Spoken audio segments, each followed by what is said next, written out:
Quem nunca acordou de madrugada e viu alguma entidade, algum espírito esquisito e bizarro te olhando?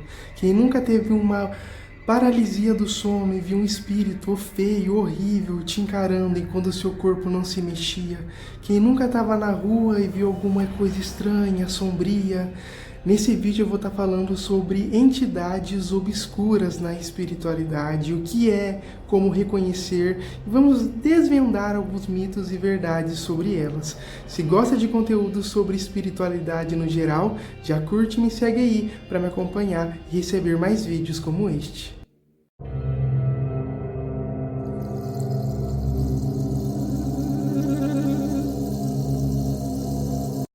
Entidades obscuras nada mais é do que seres, seja pessoas, não humanas, entidades ou espíritos de outra dimensão que não alcançaram a luz em si e ficam aqui na Terra fazendo maldade, mas elas não somente se resumem a isso. Existem entidades obscuras porque elas são assim, foram criadas assim, são desse jeito e ponto. Não necessariamente são seres malignos. Podemos citar, por exemplo, como entidades obscuras, os clássicos obsessores espirituais, vampiros, lobisomens, duendes astrais, que eu anotei aqui para a gente falar também, bonecas amaldiçoadas, enfim, espíritos de outras dimensões, dragões do umbral, isso e outras coisas são relacionadas às entidades obscuras. Basicamente são seres que vivem nas trevas, que fazem o mal, mas não necessariamente se resume a isso. Às vezes são seres que são feios, obscuros, assim, que nos assustam, que nos dão medo, ou que estão aí no folclore, nos mitos ao redor do mundo. Basicamente, entidades obscuras são ligadas a isso, tá bom?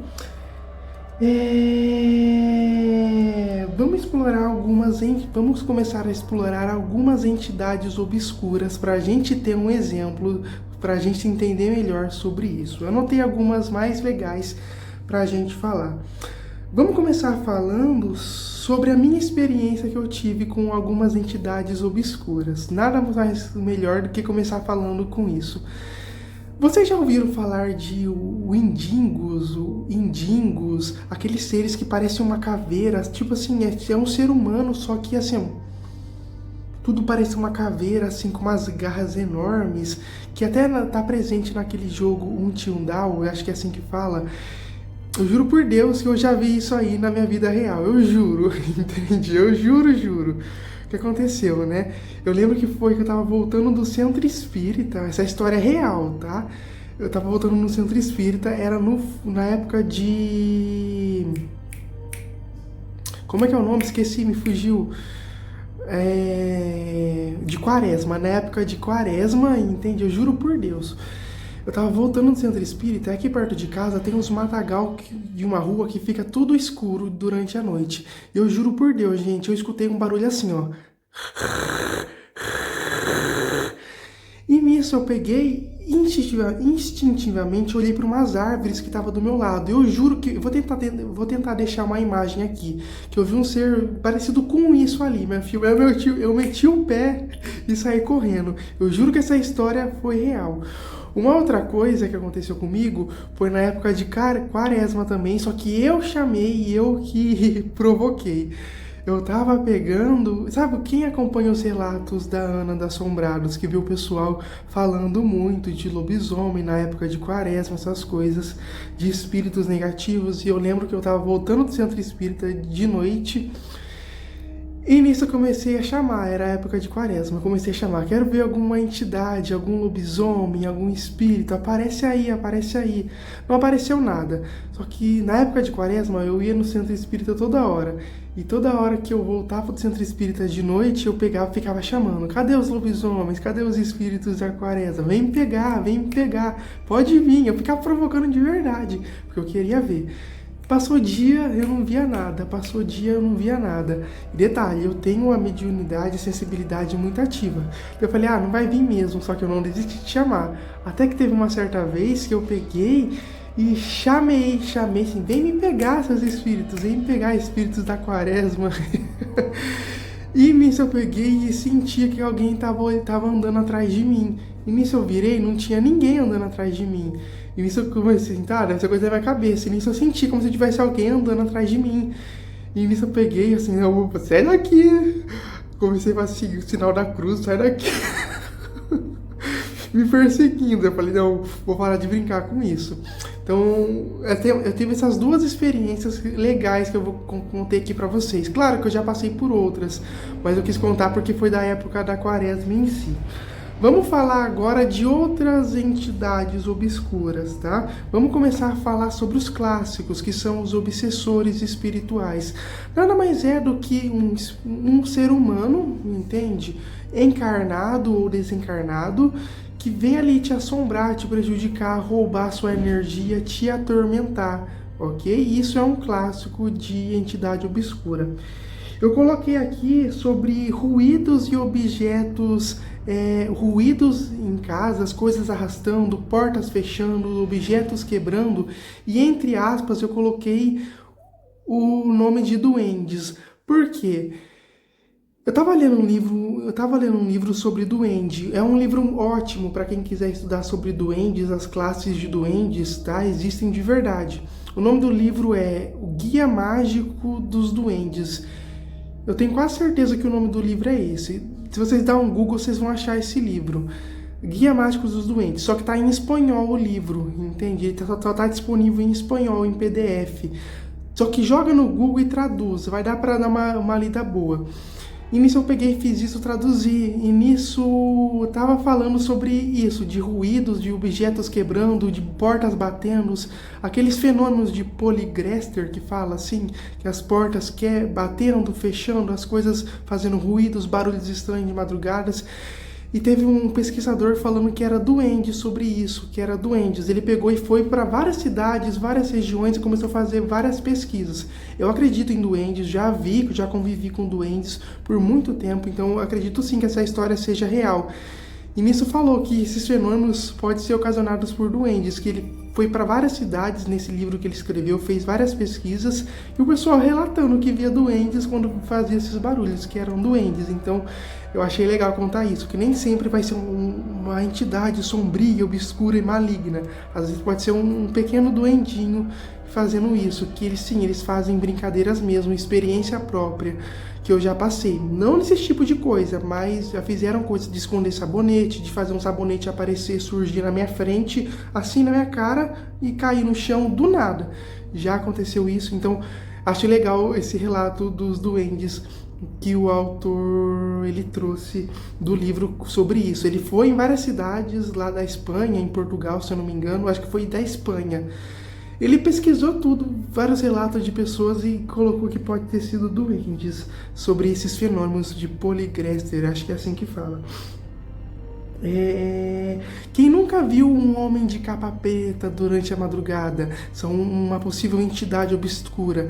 Muitas pessoas associam ele com uma entidade obscura positiva que nos ajuda, que no caso eu já vi um homem de capa preta, que no caso me ajudou em problemas que eu estava passando na minha vida, então para mim foi algo positivo, mas tem pessoas que você pega relato, tem algo negativo, que foi algo negativo, uma experiência negativa que elas passaram. Então, como eu disse para vocês, nem toda entidade obscura é algo ruim que vai te fazer mal. Às vezes pode ser uma coisa boa também. Então, essa história de homem de capa preta, se você pegar relatos, tem tanto relatos positivos e negativos sobre ele. Lobisomens e vampiros espirituais. Vocês acreditam em lobisomens? Eu nunca vi lobisomem, só que eu acredito sim na existência deles. Vampiros, vocês já chegaram a ver vampiros? Eu nunca vi, mas eu acredito aí sobre as histórias deles, entende? Então, tudo é questão de... Eu não vi, mas eu acredito, porque eu já vi muita coisa estranha, eu já vi muita coisa bizarra na espiritualidade, então por isso que eu não duvido dessas existências. Como eu disse pra vocês, eu já tive 3 meses duendes morando na minha casa, me fazendo favor, eu via duendes como se fossem pessoas, eu via normal, entende? Não era sintoma de esquizofrenia nem nada, porque eles falavam, faziam as coisas pra mim, acontecia. Então por isso, lobisomem, vampiros, qualquer coisa que a pessoa fala, eu acredito. Eu acredito porque eu já passei por coisas assim que parece coisa inventada, mas na verdade é real, tá bom? Agora vamos passar para um outro tópico aqui do vídeo, que eu deixo tudo anotado para falar aqui para vocês. Vamos falar sobre...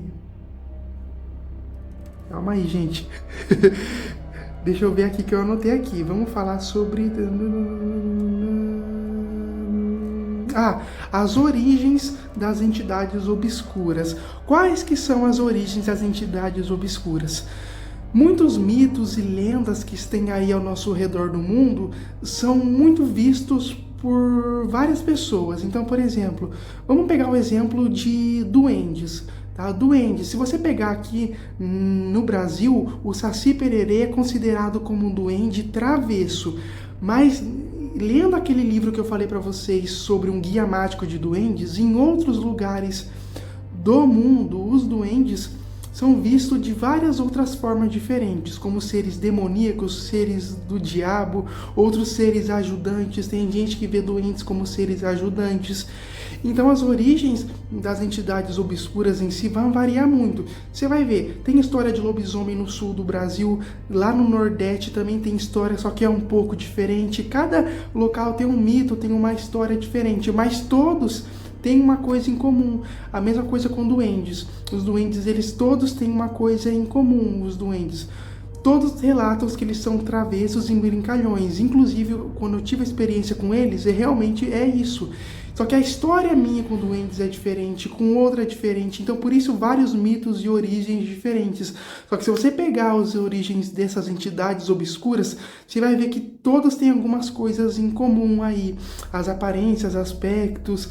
Por mais que algumas pessoas falem coisas diferentes, sempre vai ter um grupinho que vai ter, aquele grupo falou uma coisa negativa sobre essa entidade, mas aquele outro falou uma coisa positiva. Mas se você pegar os dois relatos têm coisas muito semelhantes em relação à aparência ou uma características em comum sobre essas entidades obscuras. Então, as origens em si não dá para muito saber de onde surgiu, como surgiu, só que muitas características dessas entidades obscuras têm algo muito em comum. Exemplo, homem de capa preta, com chapéu preto, paletó preto. Um monte de gente viu isso durante de madrugada em paralisia do sono. Daí, se você pegar, as características físicas são iguais, só que tem gente que relata de maneira positiva e outros de maneira negativa. Como eu dei o exemplo de duendes, lobisomens também são histórias diferentes. Tem aquele mito lá de que o lobisomem é o 7º filho homem da família, e tem outro que fala que o lobisomem é amaldiçoado por uma bruxa, com um ser do mal, ou uma pessoa que mexe com feitiço, que vira essas pessoas, mas sempre com uma característica em comum. Todo mundo dá uma característica em comum em relação a esses seres. Então, os mitos, as origens sobre esses seres são diferentes, mas sempre tem alguma coisa semelhante que faz a gente pensar, não, isso aqui não é coisa da minha cabeça, isso existe de verdade em si. Tá bom? Então, basicamente, esse foi o vídeo de hoje falando sobre as entidades obscuras. Espero que vocês tenham gostado aí, pessoal. Curta e me siga para receber mais vídeos como este. Sugestão de vídeos, deixa nos comentários, tá? Dúvidas sobre espiritualidade no geral também. Quem quiser consultar comigo no particular, sou terapeuta holístico, faço limpeza de chakras, limpeza energética, mapa astrológico, mapa numerológico, leitura de registros acásticos, trabalho de limpeza e adoçamento amoroso. Quem tiver interesse em consultar comigo no particular, meu contato, meu número no perfil, chama lá, pessoal, e gratidão a todos vocês.